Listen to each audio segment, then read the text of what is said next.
in 16, my husband passed away. I took time off work to grieve. Yeah. On returning to work, I was called into the office after about 2 weeks and said that I had 24 hours to prove I had the right to work in this country. So your parents were Windrush, were they? No, my mother brought me and my sister over here when I was 2. My sister was 7 from Rhodesia. Okay, yes. Zimbabwe. Yes. Of course, when I got fired, I was in shock, and my first thought was to actually sue the company for firing me, because I've worked all my life here. Yes. Since I was 16, I've been educated here. I've had IVF. Yes. You mentioned that just to prove how far into the system you'd gone, because some people might wonder what that's got to do with the price of eggs. But I understand. You're demonstrating you were absolutely immersed in the system. You couldn't have felt more part of the fabric of the country, as is proved by the IVF treatment on the NHS. Yes, exactly. Yeah, I went. My first port of call was to go to the Home Office in Croydon. Where I was locked up in an area. Everything was taken from me. How old are you, Dee? Do you mind me asking you that? I'm 58. 58 years old. You've lived there since you were 2?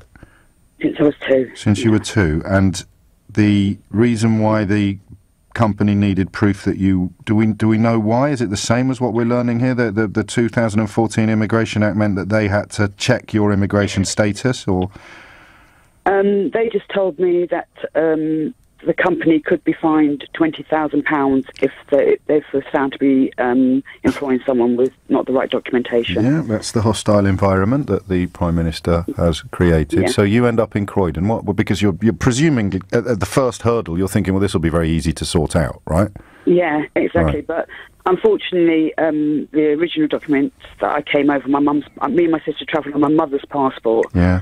And I had that passport for a long time, but unfortunately it was lost along with my birth certificate. Oh, who isn't? I mean, crikey, I don't even know if I could get my hands on mine. Mum probably knows where it is, but most of us don't keep this stuff in a kind of hermetically sealed box in the middle of the sitting room, do we? They end up in attics, they end up in boxes, they get lost in moves. Everybody understands this. Go on. Yeah. Anyway, I was locked up in the Home Office. Locked up? Well, I felt I was locked up because I was put in an area, everything was taken off me and put into a locker. When I wanted to go toilet, a security guard had to assist me. I waited around for about 3 hours. Eventually, I was told that I could leave, but her boss, whoever I was talking to, was suggesting that I come back every day to sign on. But she suggested that it wasn't a good idea considering I'd been here for so long. How are you feeling at this point, Dee? When I heard yesterday of the Home Secretary's remarks in House of Commons, I was so angry. Yeah. And I was also relieved that maybe this is the end of my journey of trying to sort my status out. Because on being fired from my job, I've got in debt because I was too scared to go for jobs, especially if they asked for documentation.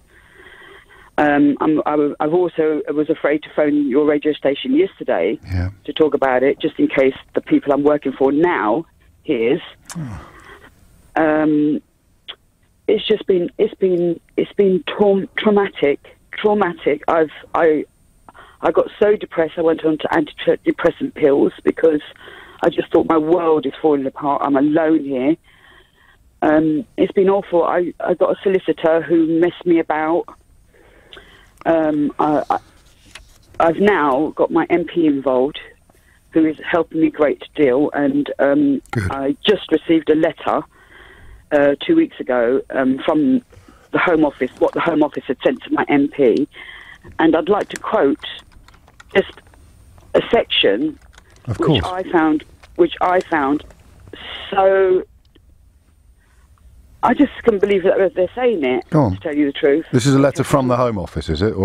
This is a letter from the Home Office to my MP. It says that, I'd like to call myself Dee. Dee has suggested that she considers herself to be British and feels that she is being denied what she considers to be her right to be a British national.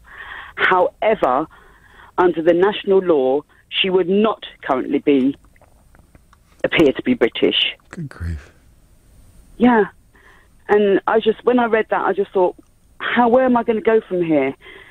I did not know about the act that came out in 73. I only learnt that 2 weeks ago. What year did you arrive here?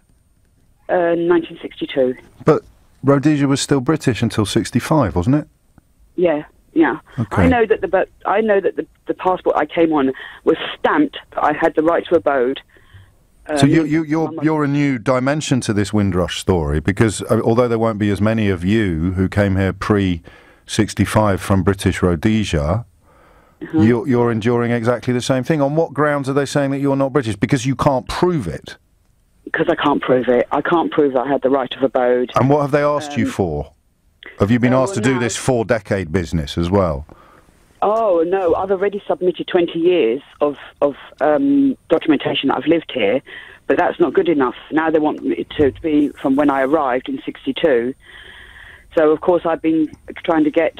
In the last week, this is just the last week, I've been trying to gather my medical records, my education records, everything to prove that I have not had a 2-year period out of this country, which I haven't. I've never owned a passport.